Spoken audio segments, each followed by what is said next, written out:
What's up, guys? It's Obehi, your host of the Podyssey. Sojourners, welcome. Thank you guys for checking in. This is the last episode of season 1. What? The last one. So we're in a different kind of format today. You know, I'm sitting down in a different area of our studio. We're trying out some new things, and we're just really excited to recap season 1, see how we've grown. I think Troy has a really good plan for today's podcast. And oh, by the way, this is producer Troy, who's been helping out with half of the season. Shout out to, of course, our original OG producer Drew. These two guys really made it possible to be able to do this. So I'm just really excited for you guys to be able to kind of look through the whole catalog and get really excited about season 2, because we're going to make this better and better and better and better. I promise you, we're putting a lot of time and energy into fine-tuning the podcast. So today, I turn it over to today's host, producer Drew. First of all, my name's Troy. Let's go ahead and get that on out there. I apologize. Producer Troy. Let's go ahead and get that on out there. I think it's because I said Drew the first time, did. And then I switched to Troy, and now I'm back to Drew. Yeah. So, and we were talking off camera about season 1. We were. Yeah. So, Obehi. Yes. First and foremost, let me say this. Thank you so much for having me to be a part of this. Oh, man. One of the things is I started a podcast with my wife and I, and I really like this podcast thing. Yeah. And so what a lot of people don't know, how I got involved, I kind of forced my way to do a podcast with Obehi. Obehi was one day we had a conversation about Botham Jean. Yes, Botham John. Yeah, Yes. Obehi had started a conversation on his Facebook page, and I started one on my Facebook page, and we were both going back and forth on one day. And this was the day that Botham John's brother had forgiven, what's the officer's name? Amber Geiger. Amber Geiger. Yeah. And we were having so much great conversation online. I was like, shoot, let's go talk about this right now. Yeah. So I grabbed my homeboy. Obehi was like, sure, let's do it. And that's how, so I forced my way onto the show.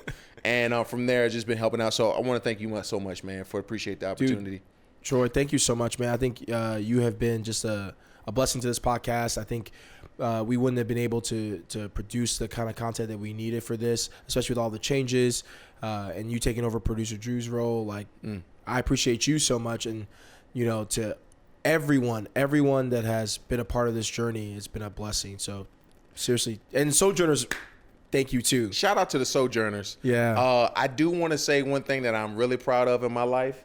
The Podyssey Instagram, go follow that. The Podyssey YouTube page and the Podyssey Facebook page. Yes. Go follow all those things. Yes. But on Instagram, I'm the only one that the Podyssey follows, and I feel so special right now. Well, it's kind of cool because I was like, oh, I don't follow anyone. And I was like, well, I need to start following people. And I was like, let me just follow producer Drew, because producer Troy. Why do I keep saying producer Drew? It's all good. Drew, Troy. Yeah. No. It's like, I don't know why that name, I don't know, Freudian slip. All right. But yeah, so I was like, let me follow producer Troy because he produces really good content.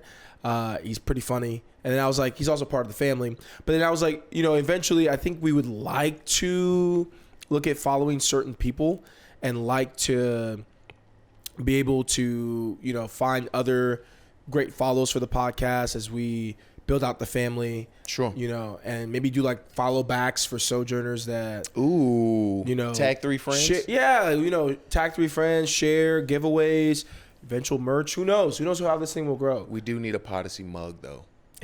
Dead serious.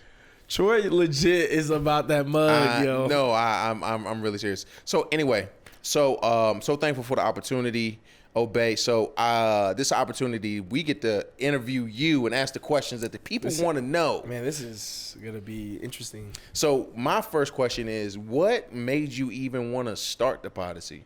Good question. I love podcasts. I've been doing podcasts for long. Well, I wouldn't say I've been listening to podcasts for quite a while, and I've been wanting to do a podcast for quite a while. And I guess for me, it was like a lot of fear, a lot of like, I struggled with the idea for one. Am I good enough? I'm not famous enough. Why would anyone listen to me? And then one day I just, as I stepped into entrepreneurship at the beginning of this year, I began to look at, things I would love to do outside of just DJing. Because for those that don't know, I DJ full-time, weddings and events. And I wanted another outlet that is creative, that's me. And podcasting was just something I just had fallen in love with. I listen to a lot of different podcasts. I love learning. I love reading. Who you follow as far as podcasts go? Oh, man, depends on the topic. So if we're talking like sports, I follow 2 Manchester United podcasts. I follow a couple Redskins podcasts. If we're talking Redskins. Yeah, come on. One day. And you know what's sad? I'm born outside the US, so I just picked them not knowing. And honestly, in 91, when I was born, they were a really great team. In 96, when I came here, they were still a really, really good team. I mean, 99, they'd won a ton of games. Yeah. So they were a really, really, really good team, and I just did not know what I was doing to myself. The pain of being a Redskins fan. But I just love sports. I love the camaraderie of it. I love what it teaches you, the disciplines of it. I think it's why, right now in my personal life, I do jiu-jitsu and Muay Thai. It's because I've been wanting to learn and get better at continuing to instill these just very timeless methods of discipline, hard work, patience, timing. And so it's kind of replaced that love for me, jiu-jitsu and Muay Thai, just like learning that. And I have a great coach, great family at RAM here in Lynchburg. So you started the podcast. You were while you're also DJing. I think that's one of the things that actually gravitated me towards you is that I knew you were an entrepreneur when you shared your story about your previous employer and stuff like that. Yeah. And then you were like, man, I can do this on my own. I was like, you can. You can. And it wasn't that easy of a road. I think a lot of people think I just sat there. I mean, let me explain this to you guys. Like, for me, this has all been a journey, and I think everyone has to always think about what is their unique journey. Don't think about, I guess in my context, The Rock, Kevin Hart, just a bunch of people that I respect and look up to in this game. Will Smith, anyone. I looked up to so many, Steve Harvey. I look up to so many of these guys, and I don't ever want to judge myself with them because they've been on their journey. Sure. And they got double my age in years invested in what they're doing. So, for me, I haven't put 20 years into anything.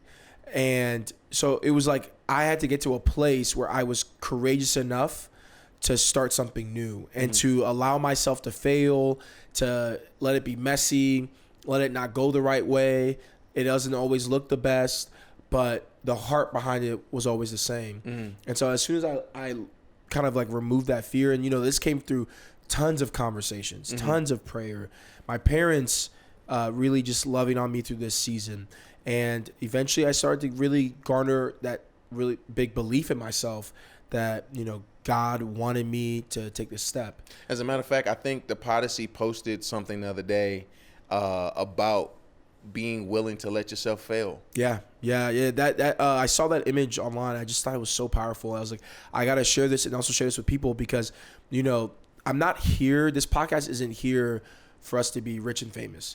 This podcast is a place where we want to see the friction of ideas, the messiness of conversation become commonplace in our society. We want to see people feel empowered to do something small to bigger to, large and insane and maybe encompasses more of a bigger legacy than they could ever think of. So for me, this is a big place for reconciliation between, white and black people, for people that want to be successful in business. This is a place you can come to, almost like a community, a square where you can hear someone like me have conversations with different people at the table, and we don't always agree. And from there, my hope and dream was always that you would take that with you wherever you go, and that you'd feel encouraged by what we've built here and continue to build, and the community we can continue to build, and that you would want to foster that in your own community. The art of conversation is a lost art. Yeah. It's by far one of the ability to hear what somebody else wants what somebody else's thoughts and be able to bounce it off of yours without being offensive and wanting to dig a little bit more, dude, that's probably one of the biggest lost arts that we have. That we have. What has been so in doing the Podyssey? What was one of your favorite conversations that you actually had where you were, digging in deep? You know what I'm saying? So many. Now, mind you, I'm not asking what your favorite one is. I'm just asking what was like one of your best challenging conversations that you had. Because I know your favorite one is the one that you did with me. So I'm not even. Exactly. That's outside of that one. So second and third place. Gosh, man, there's been so many good ones.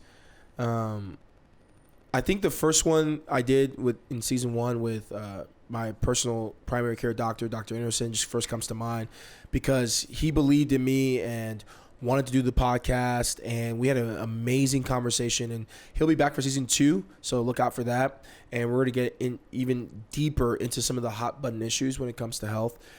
And so that one was just really eye-opening because a lot of things I didn't know came to light. I would say, man, so many. The one I did with one of my friends from college, Tyler Bunzy, and we talked about something that I really love, which is hip-hop music. And shout out to rap. Tyler. That was a really good one. Yeah. That was a really good one. Yeah. It was really, really, really good. Almost as good as the one that you did with me. Right. Again, these are all, and I'm not ranking these at all. I'm just saying like the ones that just come to mind.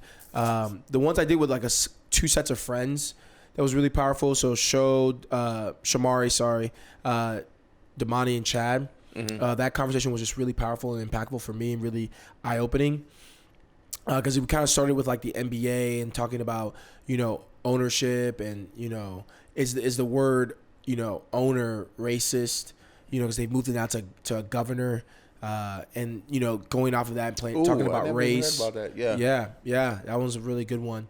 And then talking about race. So, that was one of our most popular ones for the season. And then, of course, the Elder Millennials one that just dropped.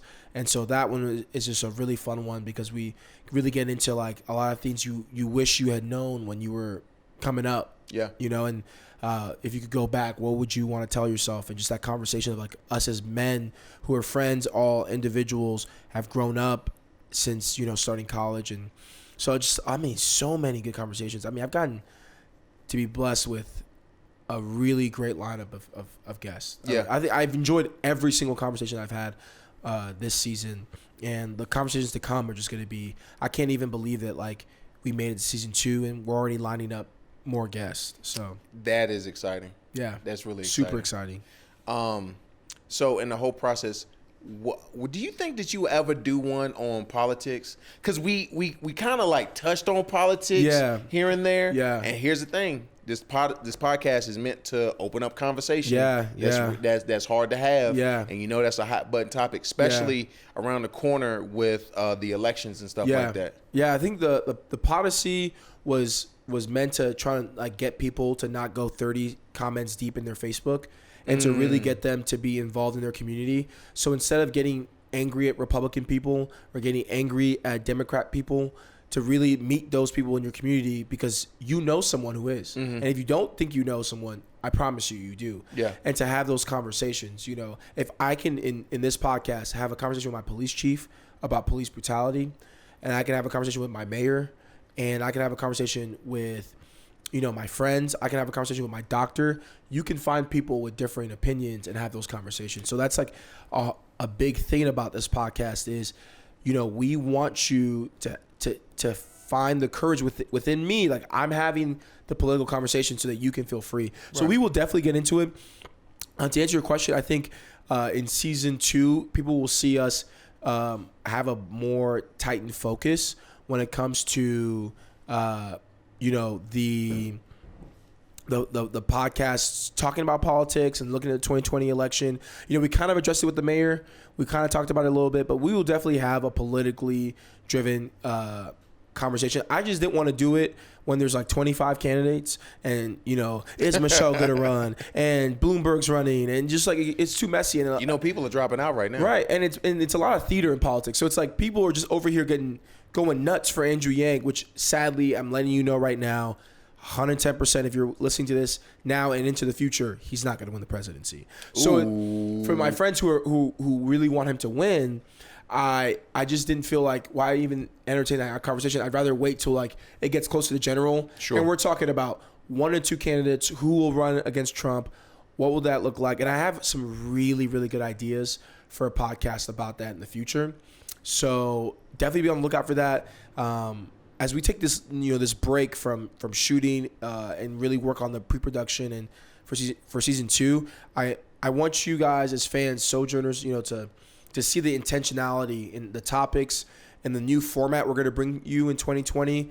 The team's getting better and bigger, and we're taking it to the next level. So it will be more fine-tuned as you guys invest your time and share with your friends. So, dude, let's back this this train up just a little bit. Okay. You had the chief of police and the mayor here. Yeah. Dude, Huge was relief. that not intimidating? It was especially the mayor, because I felt like I was nobody to have the mayor. And how you locked that up? That's the question.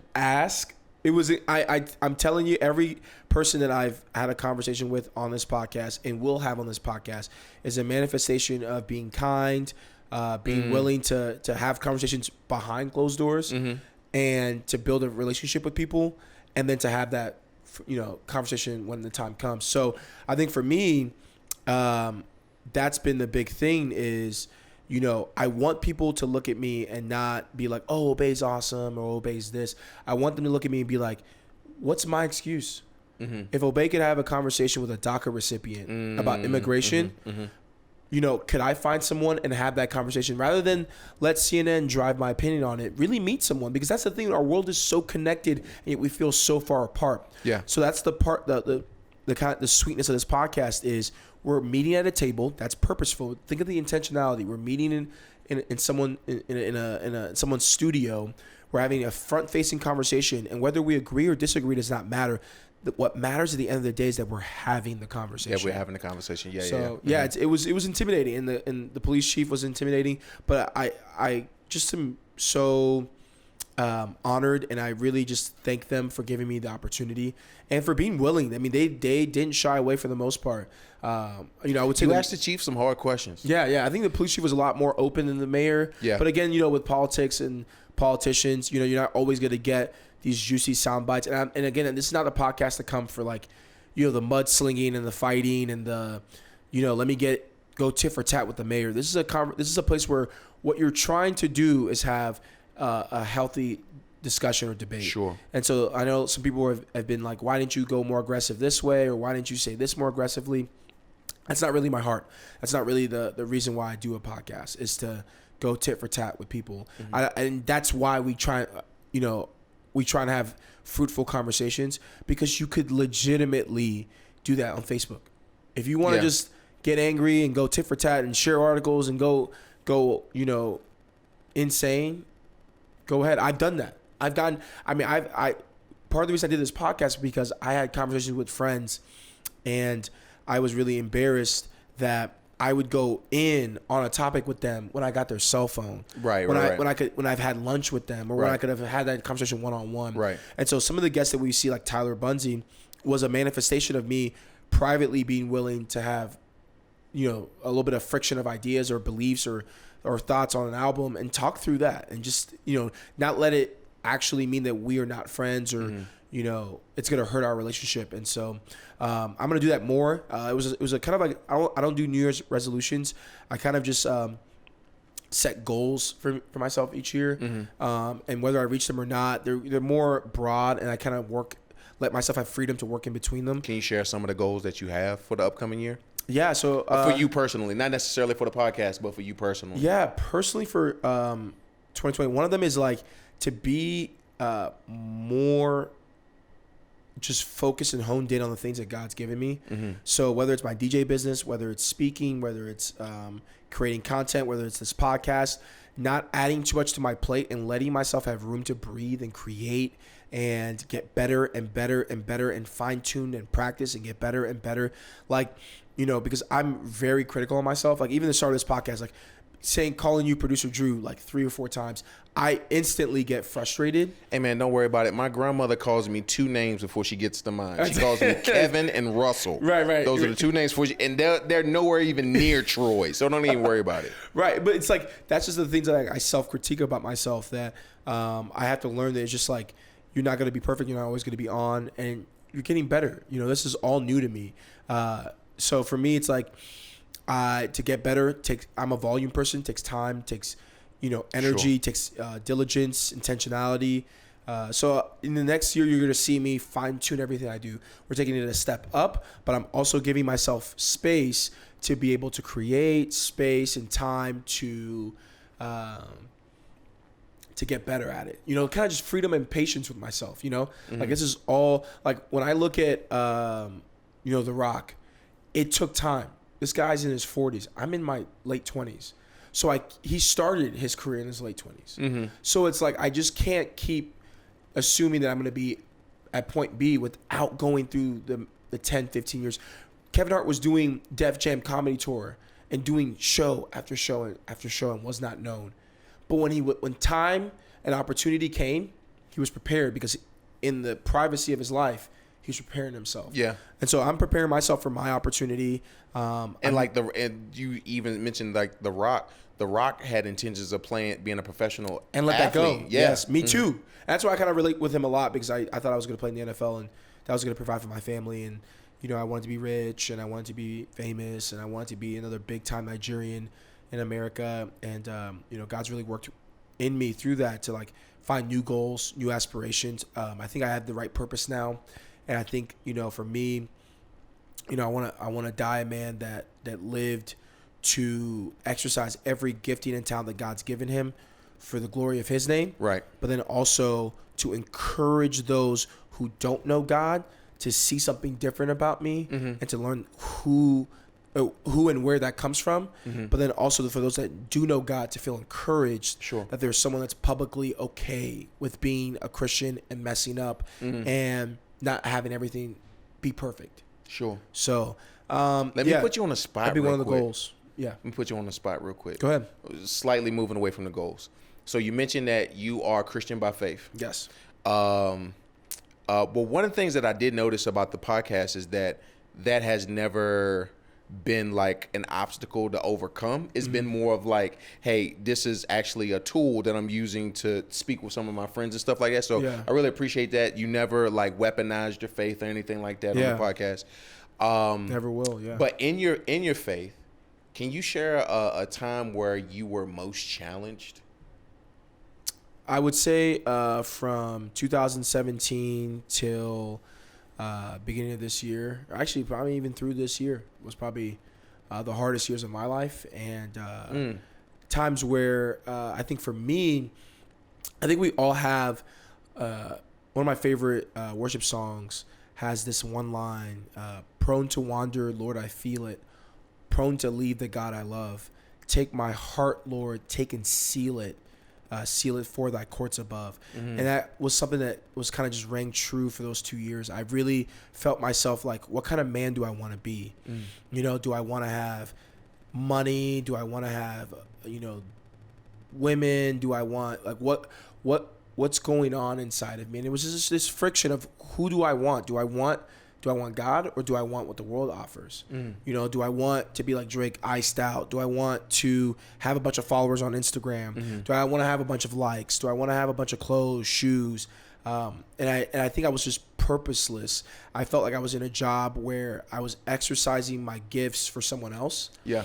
And I felt like I wasn't valued, and I felt like I wasn't moving in the direction that God had me. And so for me, I think I just felt into this dark place where I was like, well, maybe this is who I am. Maybe the lies that other people have said about me is who I really am. Maybe the mistakes I've made define me. Maybe my worth is in what I do. And so when I step on stage and make people feel happy, or when I step in front of a camera and make people laugh or feel comfortable, maybe that's it. And that was a lie. That was a lie from the pit of hell. I think for me now, I worked through that, and one of the things I did that is kind of countercultural to the church right now. I think the church is getting better at this, but I started seeking counseling. I got some mentorship. When you say counseling, you talking about like you sought some friends out, or you sought like professional counseling? I sought professional eldership within the church counseling, like mentorship. Yeah. Shout out to Tyler, and then I personally within my own life went to counseling for 2 stints. And they were just super beneficial to me. And it's something that I will do from time to time again as I need it, and just to be able to talk through things, see patterns in myself, help myself see things about me that are just unhealthy. I'm not perfect. And the thing about, social media and like this whole thing with podcasts and everything, you build a persona. Yeah. And so I lived for so long with a mask that it got so weighted upon me that I had to take it off to find the real Obehi. Yeah. And I had to really wander through the wilderness, make a lot of mistakes, do things that I regret, say things and act in ways that I regret. But I would never change that, because that season shaped me and helped me to see what I really want. Sure. And so it made me realize that the path of the world is not what I want. I don't want to be rich and famous. I don't want to have a bunch of nice things. I don't need a statue built after me. Sure. Granted, all those things are good, but I think once I knew what my purpose was and I started to live in that, and then I made the big decision to take a faithful step. Sure. It's been the greatest decision of my life. And so for me now, it's all about continuing that journey, not worrying about, I need to be here by this year, or I need to have accomplished this or do this. It's just about each year brings its own thing. Each opportunity brings its own thing. I am in the midst of the process, and it's a lifelong process. And so for me right now, it's about growing more healthy with my mental health, with my personal walk with Christ, as a business owner, in my personal friendships. Like you asked, another goal would be like, being better with my yes and my no, and not stacking too many things, because I just love. It's so easy to say yes. Yeah, I love people, and so I'm always saying yes to this opportunity, or I want to do this venture with this friend, and I have to really seek and sit down, and kind of like a Stoics back in the day. I do a lot of like self-reflection and meditation of just like, what is God's utmost for me with each opportunity. What is the thing I should do? What is the next step? And then I make a decision. And then sometimes I've hurt friends deeply, friends that may be listening to this, that I've hurt by my decisions, and I'm sorry for that. But I'm learning to be okay with myself, in that you're not gonna live a life without hurting people. So let me actually ask you this one question real quick. And while I'm asking this question, Eric, can you grab that frame right there that's right in the middle? It's funny you said that you had an appearance of It's funny that you mentioned that you had an appearance of XYZ, because from the outside looking in, right. Like when I first met you. Okay, so let's do a whole rewind. When I first met Obehi, you were recommended to come do an event for my job. Yes. To DJ our job. Yes. But you don't even realize this. I actually met you before then. We were playing basketball, and I didn't like you because you played too strong. Yeah, but I'm very like, bro, competitive. we're playing pickup basketball. Okay. That's another thing about me too. I don't like to lose, and I struggle with games. I have to like really work on that. So I apologize for that. That's all good. I still don't like you to this day. I'm but it's all like, good. yeah. We haven't played since, have we? We have not played. We have not played since. No, we haven't played since. So that was the first time. Second time was the DJing event. Great event. It was off the chains. It was awesome. Thank you. But like seeing you on Facebook. So when I say Obehi DJs, when I first experienced Obehi DJing, like he was rocking everything. So much so all the students were like, because this is an annual thing that we do, they're like, hey, make sure you bring him back. And so I was like, sure. And if you see any of Obehi's content on Instagram, social media, Facebook, all that type of stuff, it seems like everything's going good. I mean, take a look at this. Is this camera? Yeah, this camera right here. Take a look at this. Can y'all see this? Can y'all see this? Let me read to y'all what this reads. This says, Lynchburg Business 2019 Millennials on the Move, awarded to Obehi Adike. Is that how you pronounce it? Adake. I'm sorry. I didn't mean to disrespect you. No, it's just it's payback for calling me Drew. But you were recognized as, the 2019 millennial on the move. And then the Virginian magazine, the Virginia Bridals voted the best DJ of 2019. Yeah, I was one of the best. One of.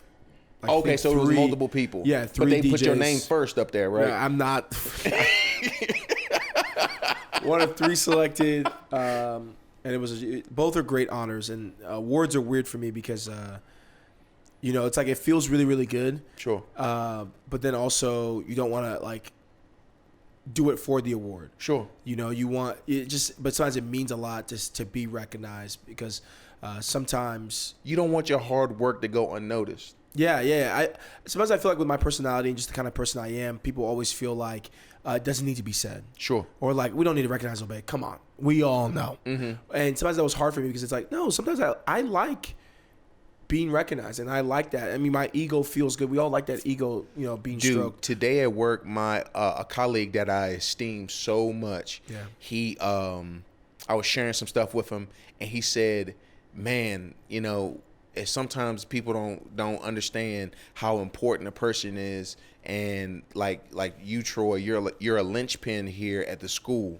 And when he said that, dude, I was like, okay, first of all, what is a linchpin? So I looked it up. Yeah. And it's an important part of something that holds everything together. Wow. And dude, when my esteemed colleague said that about me, I'm like, dude, I've been waiting all 2019 for somebody to say something like that. And dude, that set my soul on fire. So I definitely understand, because I mean, you constantly do hard work, you constantly produce, and people just come to understand, oh, that's just this individual. They're going to produce all the time. Yeah. But I am a person too. I bleed, I hurt, I get emotional. Yeah.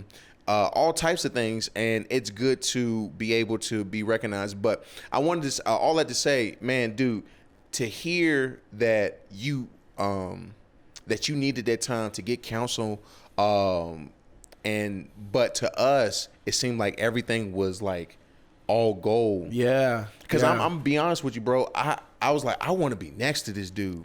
When I saw you at the Muse that one day, I was like, I thought I was hanging out with a celebrity.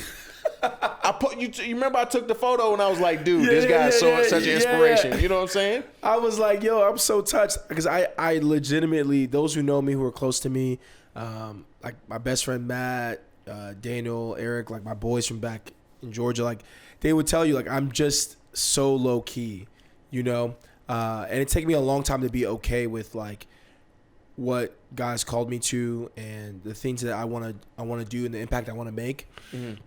And it's just funny, like with all the things I've done in my life, sometimes like the 10-year challenge really helped me to like look back. I hadn't realized everything that I had been through to get to now. Like the prayers that I prayed or the things I really wanted, and then quietly God has given me those things. And I've almost forgotten to praise him and be like, oh my gosh, like look at where I'm at. But it's also like crazy because people sometimes will like loft this up, like look at how amazing you are. And you have to work on that. You have to work on your pride a lot, and to make sure that you're like, listen, this is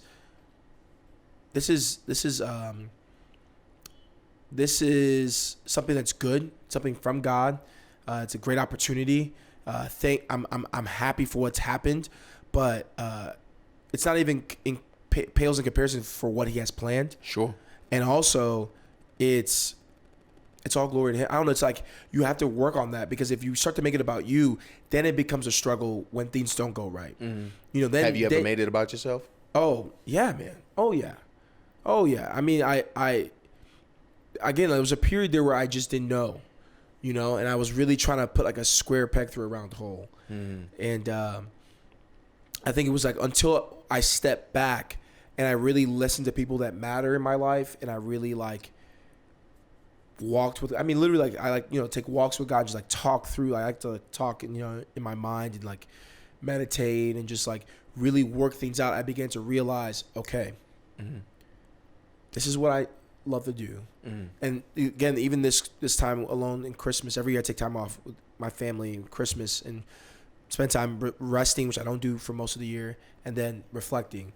And even this year, like I'm reflecting forward what I want to do, what are some opportunities that have come forward, what's within the brand, what's good, what's like the right thing to do, what's not, what do I have to just say no to, even though it's going to hurt someone, so it's like just deciding all those things has been a journey within itself. So have you said no to anything recently? Yes. How did it make you feel when you said it? It was hard. It's been hard, but it's something that I want to continue to learn and grow in. I want to get better at just saying no and knowing that that's out of love for the person and the opportunity and out of myself. Because, this is all, I don't think, guys, this takes a lot of time. It does. This podcast has been a labor of love for you and for those to come. And, my future kids will see this. And this has been, and all that's Lord willing, of course. But yeah, this has been just a journey. And, I needed to figure out a rhythm. And in this first year of entrepreneurship, I haven't been great at that. But I think in the next year, that's another goal is seeing my weeks and creating a nice, healthy structure and rhythm. Now, I like freedom, so I don't like every day I do this and every day. I like things to be there's room to play within every day. So I'm never going to be someone that you're going to be 10 a.m. at this coffee shop every day for 2 years straight. Not going to happen. I let myself have room where it's I'm working on this today. And then where will I do that and how will I do that? So those margins are something that I'm trying to work on. So look, we hit the 30-minute mark. We say we was only going to do 30 minutes, but I do have 2 to 3 more questions. Okay. So what you trying to do? Let's do it. Let's do it. Okay. In this whole process of entrepreneurship and stuff like that, you've learned that you learn those who are on your team, and you learn those who are not really on your team and stuff like that. So, have you ever had to get to the point of where you had to let some friends and stuff go who were not necessarily helping boost you? Because I'm gonna give you a prime example. I love my people from Martinsville. Shout out to Martinsville, Virginia. That's where I'm from. 276, Murderville capital. I just threw up gang signs on your podcast. I hope you are okay with that. But I think people were like, Martinsville's the murder capital. They just I didn't know it goes so hard. Hey man, we go hard, yo. They call us Little Chicago. Martinsville. I mean, I made that up, but wow. it feel like that sometimes. But anyway, but I knew when I went. One of the reasons why I went to college is not really I wanted to go to college to play football and stuff like that. But part of the reason why I went to college is because my grandmother told me, you got to get out this house.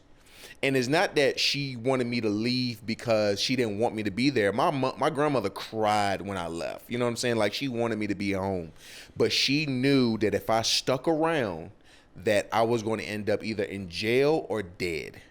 And so, so I can pretty much be assured that you very similarly, maybe even people back home, I don't know, maybe somebody, maybe some people through college, high school, whatever the case may be. Have you ever been put in that situation before? Yeah. So I think I've gotten better as I've gotten older with the changing seasons of life. Sure. And understanding that certain opportunities or certain people are just for a season. Sure. And that's one of the hardest things because I thought I could take everyone with me. I thought everyone in high school was going to still be my friend. I thought, this girl I'm dating is going to be the girl I'll date forever. And I realized that I had lessons to learn from each relationship. And then once that time came, I had to let it go. And sometimes it was wrenched out of my hands. I could think of so many people throughout, in high school or so many people just in the last year that have walked away from being my friend or don't talk to me. And I've become okay with that. I've become okay with, my friendships 6 months ago look way different in this city than now. Yeah. A year ago look way different than now.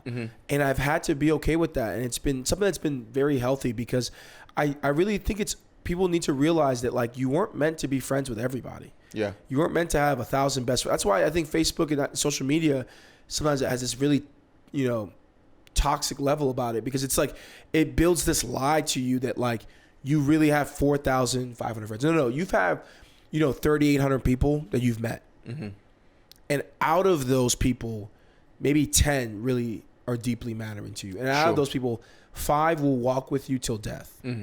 And you have to really understand that. And that way, as you meet new people, you don't put this pressure on yourself to like have to give them your time and give them everything that, and all your dirty laundry.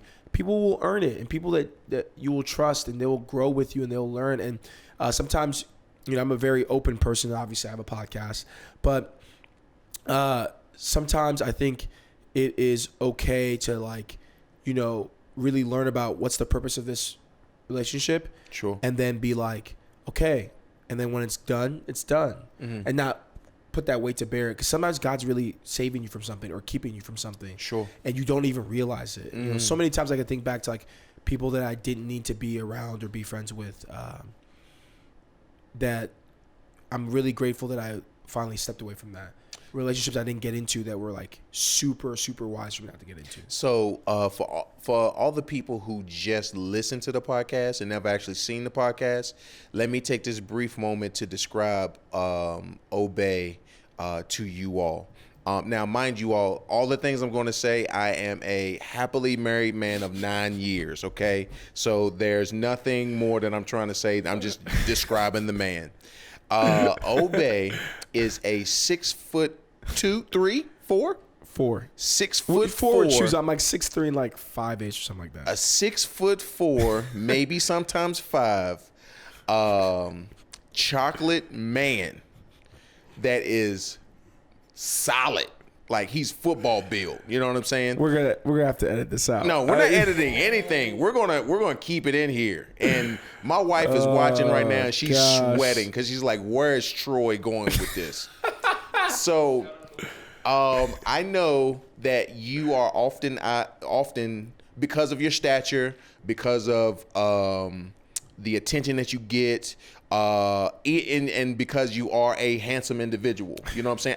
Another man can say that another man's handsome, right? I can say that. That's something that I didn't say you was cute. Right. I said you was handsome. That's a good conversation. Like where's the line where you like, is this dude trying to hit on me or is he trying to be like nice? Can a guy say that without it being like pause? Right, exactly. I almost said that. So all of that to be said, dude, you go to a lot of weddings. Yeah. A lot of weddings. Yeah. Do you have to like fight off like? Because I imagine, you know what I'm saying? Because I don't control. He calls me his producer, but I don't handle any of his handles as far as like his social media or anything like that. But do people like try to slide in the DM? So here's the lie that I think some people think with me.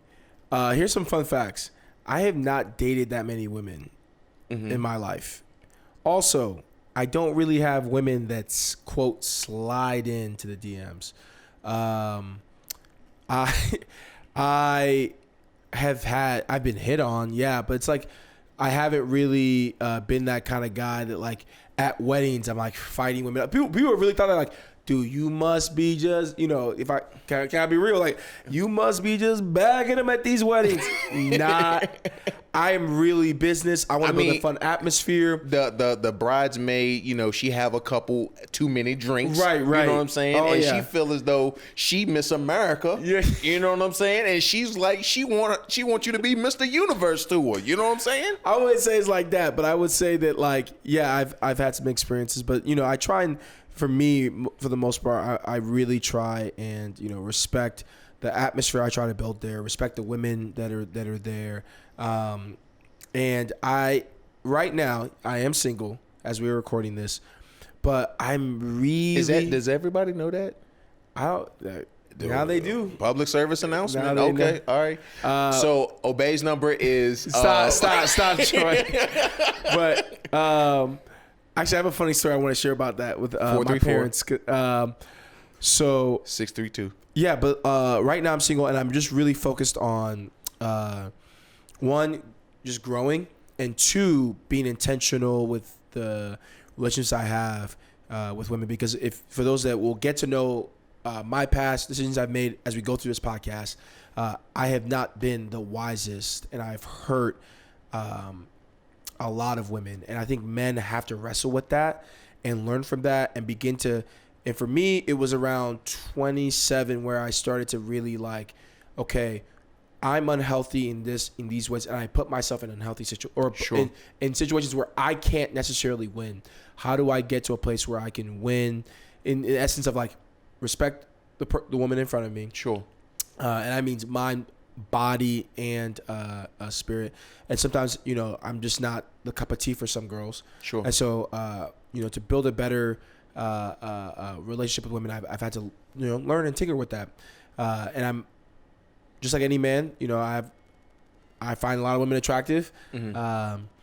And I would be lying if it wasn't hard at some of these weddings. It's hard being single and doing the profession that I do. Sure. But I'm working through that, and it's a lot of fun, and it's super like I just did my buddy's wedding. As we're recording this, I just did my buddy Charlie's wedding, and it was just a super blessed time to be able to hang out with him and to see him, marry the woman of his dreams. Yeah. And so, I'm not really like a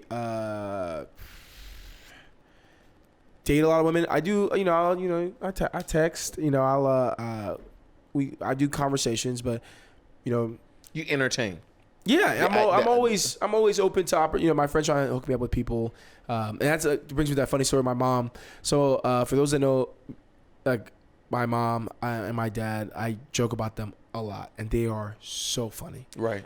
And one of the quick ones from Thanksgiving, my mom was telling me as she flew in to spend time with me, my dad, for Thanksgiving, that that she was in the airport and that she saw this beautiful mixed race girl, and my mom is like, lived most of her life in Nigeria. Sure. Has a thick accent. Sure. And is super funny and like not aggressive, just like confident. Mm-hmm. So my mom is walking up to this girl to legitimately try and like betroth me to her. Stop playing. I'm not playing. So my mom is telling me, and I'm like scared. I'm like, Mom, you didn't. Please, God. Stop playing. And my mom was like, Obehi, what has stopped me was I saw a cute boy and I realized, they are both together. Oh my God. And I was like, look at God. God almost like just blocked my mom and said, no, Gladys, this one's taken.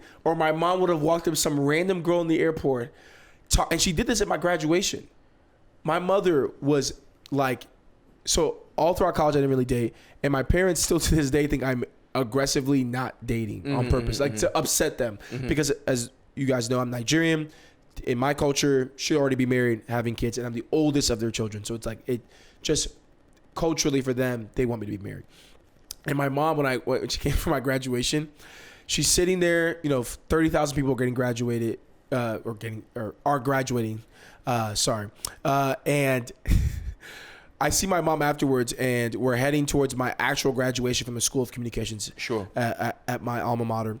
And my mom is sitting there just tight, just upset. And what's wrong with her? And the kind of upset where I'm like, I get scared because my mom has the dragon rage. Yeah, what's going on? And I'm like, Mom, what's going on? And she's just, Obehi, no, we will talk right here. And I'm like, Mom, please, God. There's like 30,000 people filing out from the football stadium. There's people all around. I'm like, please, God, not if at all the moments I didn't want my mom to go off.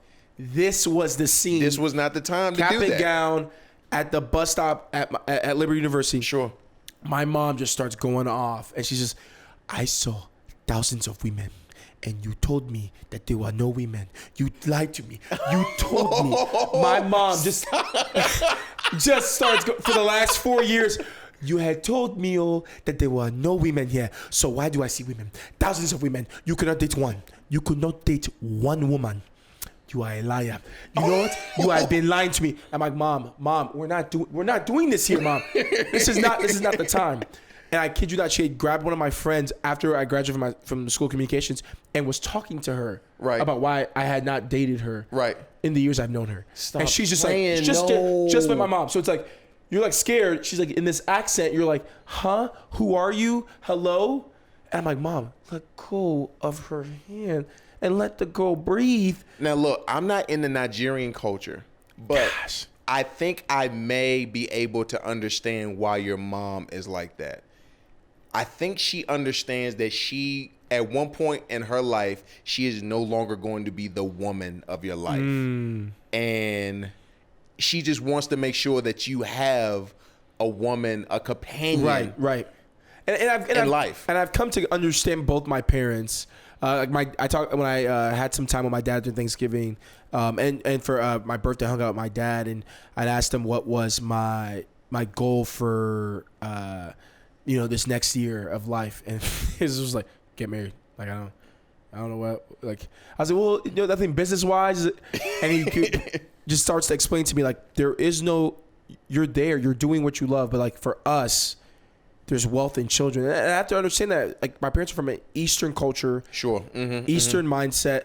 And so for them, they don't value houses and cars. They don't value awards. And they like those. My parents celebrate that. Yeah. But like for them, it's really your relationship with God. And then what are you doing to bear fruit through children? Sure. And so that's been something that's been hard for me to grow in. But yeah, all that to say, this whole topic of me being single, I'm single, I'm comfortably single, I'm fine being single, and I'm working through this next 2020 season of like everything I'm doing for the business and the brand. And so I'm not, I'm enjoying myself right now. I'm not going to let you just be out there all by yourself, because you definitely laid out some laundry just now. So I'm going to let you know. You're not the only one, bro, who has hurt a female, when I say like emotionally through relationship and stuff like that. You're not the only one. I definitely have been the same in the same position before. Because as an adolescent, man, like you're learning, you're trying to navigate through all those things and those emotions, those feelings, those desires, things that you desire, and then add along that this is before Christ time. So, there was a lot of actions and activity that I'm not proud of. Yeah. And then even after Christ, I'm like, dude, I should have did these things a lot better. One of the things that I hated the most was whenever I would when I was dating, if my girlfriend at the time would cry, because it would remind me of the times when I was little and my mother used to cry because she was hurt. You know what I'm saying? And then because when my mom used to cry, I couldn't do anything to help her. And so then fast forward these 20 some odd years, you know what I'm saying? And I'm in the dating scene and I see these the person I'm dating with is crying. I quickly became for lack of better words, like an appeaser or a pleaser, just to like, I'll do anything, just please don't cry, you know what I'm saying? And then that led to me being manipulated, you know what I'm saying? And then me feeling less valuable. And so we ended up in my relationships, we end up all hurting one another anyway. You know what I'm saying? So, and I think that's part of the whole growing process, you know what I'm saying? So definitely, if I can, I want to ask the Sojourners, man, just as we continue through this next season, man, pray for our homeboy Obehi in this whole process, because I know how it is, man. I know how it is, and it's not an easy task at all. Yeah. So and public life is not easy. It's sometimes it's scary. I think I'm ready for it. I think I'm doing a decent job at it, but it's something that you have to wrestle with, because then you're held to a certain standard. It's different. Sure. And it gives you a platform. And you want to be a good steward of that platform. Sure. And so, yeah, for those that I've hurt in the past, know that I've learned from that, and that I'm growing in that, and that I'm becoming the man that I should have been in that moment. And again, and for those that are my friends who are counselors, I'm not working out of shame. What's that mean? Right. What you mean? Like for me, shame was the thing I struggled with the most. Shame as like far shame as... based upon my actions. Like I wasn't good. Oh, okay, got you. Like, being the oldest of my brothers, always having to live up to a high standard. So work hard. For those that know me privately, I work insanely hard, and I don't. So you rest. will work hard to overcome the feeling of shame. Right, because I don't want to be seen as lazy. I don't want to seem as X, Y, or Z. Yeah. So, we were told that we're at 45 minutes. yes. And I got one last question. Okay. And I promise I'm done. So you actually bled right into it, speaking about your family. Yeah. So you mentioned that, first of all, your family is, by the stories that I've heard, awesome. Right.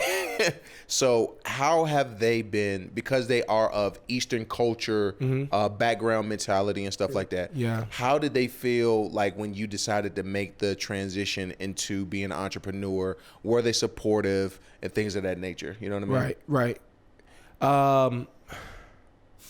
Is this a question we should be asking on the podcast? Because I realized we got deep really quick. No, I mean that's the beauty of conversation sometimes, is that you.